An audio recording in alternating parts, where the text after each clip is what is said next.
की, जहां कार्बी आंगलोंग में हिंसा भड़क गई है। खैरोनी में पथराव आगजनी की वारदात भी हुई है और हिंसक अशांति में 2 की मौत हो गई है। कई लोग घायल बताए जा रहे हैं। हालांकि हालात को काबू में करने के लिए पुलिस ने फायरिंग भी की है। सीएम हिमंता ने जान माल के नुकसान पर दुख जताया है।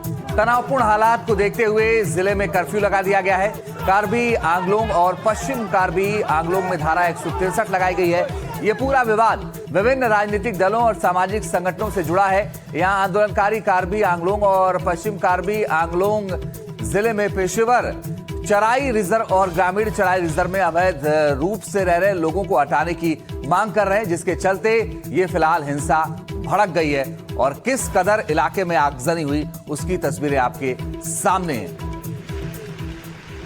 तो इलाके में कैसे आगजनी की गई है, ये तस्वीरें फिलहाल सामने आई हैं। आप देखिए, इस इलाके को आग के हवाले कर दिया गया है। कार्बी आंगलोंग की ये तस्वीर है, जहां अचानक से हिंसा भड़क उठी और उसके बाद कई जगहों पर आगजनी की गई है। और आप एक और तस्वीर आप देखिए, किस तरह से घर को आग लगा दिया गया। ये जो हिंसा है वो लगातार एक के बाद एक भड़कती रही और एक के बाद एक लोगों को निशाना बनाया जाता रहा। आग लगने की तस्वीरें आप देखिए कि घर में कैसे आग लगा दी गई और घर पूरा इलाका जो है वो जलकर खाक हो गया।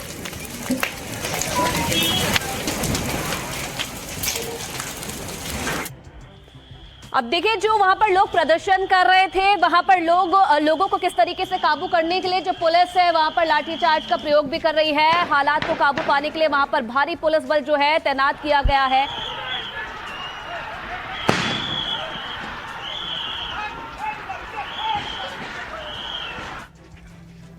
और यही नहीं, एक और आगजनी की तस्वीर आपको दिखाते हैं।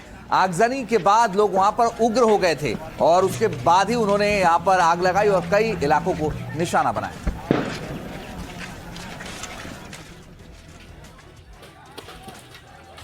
तो एक और तस्वीर आप देखिए और किस तरह से आग लगी हुई नजर आ रही है। और जो हिंसा हुई असम के कुछ जिलों में, वहां पर सिर्फ आगजनी की तस्वीरें ज्यादा आ रही हैं। और बवाल तो हुआ, इसमें कई पुलिसकर्मी भी घायल हुए हैं, एक आईपीएस अधिकारी भी घायल हुए हैं, मगर हर तरफ आगजनी की तस्वीरें सामने आए। लोग सड़कों पर उतर गए और आग लगा दी। अब ये 6 तस्वीरें हैं आपके सामने और इन 6 तस्वीरों से इस पूरी हिंसा को आप समझिए कैसे वहां पर जो प्रदर्शनकारी थे उन्होंने नुकसान पहुंचाया है। कई घरों में आग लगा दी है और इस दौरान पुलिस की पब्लिक की झड़प भी देखने को मिली। इलाके में जगह जगह आगजनी की गई।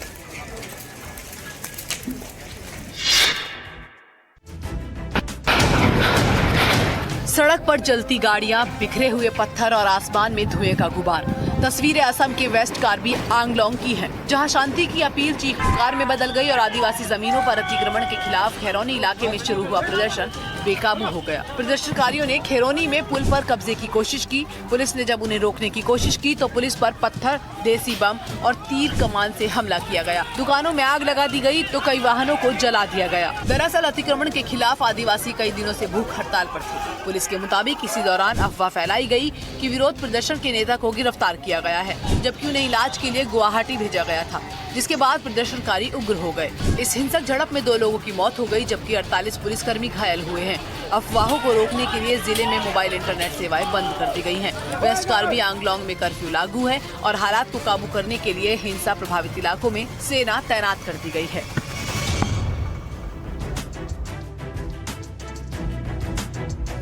तो असम के कई जिलों में हिंसा भड़क गई और आइए अब आपको बताते हैं कि आखिर ये हिंसा की। दरअसल संरक्षित चारागाह रिजर्व और गांव चारागाह रिजर्व की जमीन पर अवैध कब्जे का मामला है। चारागाह संरक्षित भूमि से अतिक्रमण हटाने की मांग आदिवासी क्षेत्र से हो रही थी। अतिक्रमण हटाने की मांग और तेजी के साथ बढ़ी तो अतिक्रमण के खिलाफ स्थानीय लोगों ने प्रदर्शन शुरू कर दिया। भूख हड़ताल पर बैठ गए और उन्होंने प्रदर्शनकारियों में आदिवासी समूह भी शामिल हो गया। चारागाह की जमीन पर अवैध अतिक्रमण का विरोध हुआ। अतिक्रमण करने वालों ने भी प्रदर्शन शुरू कर दिया। और अब तक क्या क्या हुआ प्रदर्शन के दौरान ये भी आपको बताते हैं। दरअसल प्रदर्शन के दौरान अचानक पथराव हो गया। पथराव के बाद हिंसा भड़की। कई घरों और दुकानों को आग के हवाले कर दिया गया। नेता तुलीराम रोहगांग के घर के भी बाहर आग लगा दी गई और उनके घर में भी आग लगा दी गई। 2 लोगों की मौत हो गई, करीब 50 पुलिसकर्मी घायल हुए हैं। इंटरनेट सेवाएं फिलहाल सस्पेंड कर दी गई हैं और सेना को वहां पर तैनात किया गया है। तो ये स्थिति है फिलहाल और इस वजह से वहां पर हिंसा हुई, हमने बताया।